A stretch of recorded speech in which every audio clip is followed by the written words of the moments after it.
Halo, perkenalkan, nama saya Yohana Tiurma Manurung, analis perkara peradilan, Pengadilan Negeri Bekasi.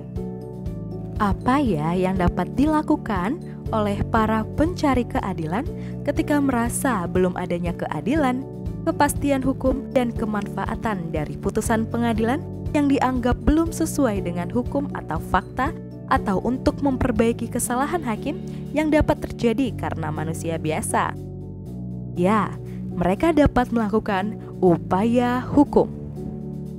Dalam perkara perdata, terdapat dua jenis upaya hukum.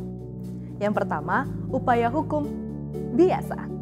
Dan yang kedua, upaya hukum luar biasa. 1. Upaya hukum banding. Upaya hukum banding dapat diajukan dalam waktu 14 hari kalender setelah pembacaan putusan atau pemberitahuan putusan kepada para pihak. Dan yang kedua, upaya hukum kasasi. Begitu pula dengan upaya hukum kasasi, dapat diajukan dalam waktu 14 hari kalender setelah putusan pengadilan tinggi diberitahukan kepada para pihak. Selanjutnya, upaya hukum verzet. Apa ya yang dimaksud dengan verzet?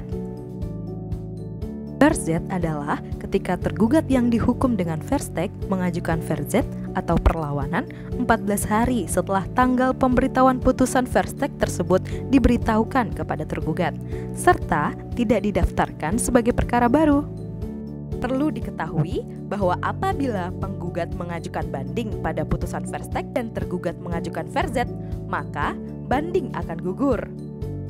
Upaya hukum luar biasa. Yang pertama ada der den verzet. Der den verzet adalah perlawanan yang dilakukan oleh pihak ketiga dan pada asasnya tidak menangguhkan eksekusi, serta didaftarkan sebagai perkara baru.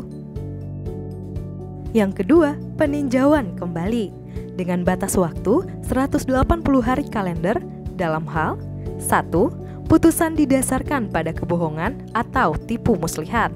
Yang kedua, ditemukan novum. Dan yang ketiga, kekhilafan hakim atau kekeliruan yang nyata.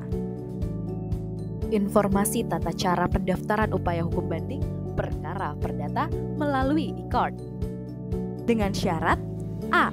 Pemohon yang dapat mengajukan upaya hukum secara elektronik adalah pengguna lain yang sejak awal beracara secara elektronik dan telah mendapat salinan putusan elektronik dari aplikasi e-court.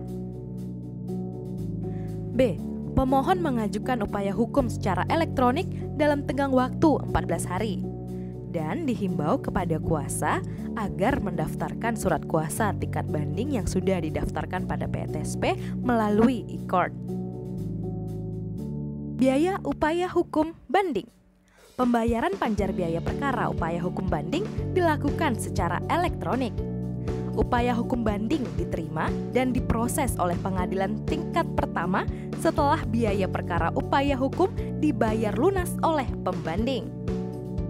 Setelah akta banding elektronik terbit, maka dilakukan pemberitahuan pihak dengan cara yang pertama melalui e-court, yang kedua surat tercatat, dan yang ketiga pemberitahuan umum. Bagi pembanding yang ingin mengajukan memori banding, paling lambat 7 hari setelah pernyataan banding. Begitu pula dengan kontra memori banding. Terbanding dapat mengajukan kontra memori banding paling lambat 7 hari terhitung setelah pemberitahuan memori banding. Proses selanjutnya adalah inzahe. Para pihak diberi waktu 3 hari terhitung sejak tanggal pemberitahuan inzahe untuk melakukan proses pemeriksaan berkas. Apabila pihak tidak melalui e-court, maka dapat melakukan pemeriksaan berkas di pengadilan. Ada informasi menarik. Apabila memori banding atau kontra memori banding melewati tenggang waktu, maka dapat diajukan secara manual melalui PTSP Bagian Umum Pengadilan Negeri. Pencari keadilan memiliki hak konstitusional untuk mengajukan upaya hukum atas suatu putusan.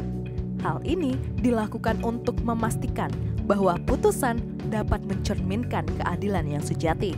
Oleh karena itu, bagi para pencari keadilan, silahkan daftarkan upaya hukum sesuai dengan ketentuan yang berlaku dan pastikan pendaftaran dilakukan dengan benar. Semoga langkah hukum yang Anda tempuh membawa keadilan yang sejati. Fiat Justitia Ruat Celum, hendaklah keadilan ditegakkan meskipun langit akan runtuh. Untuk informasi lebih lanjut, Anda dapat melihatnya pada e-brosur web Pengadilan Negeri Bekasi dengan cara scan QR Code berikut ini.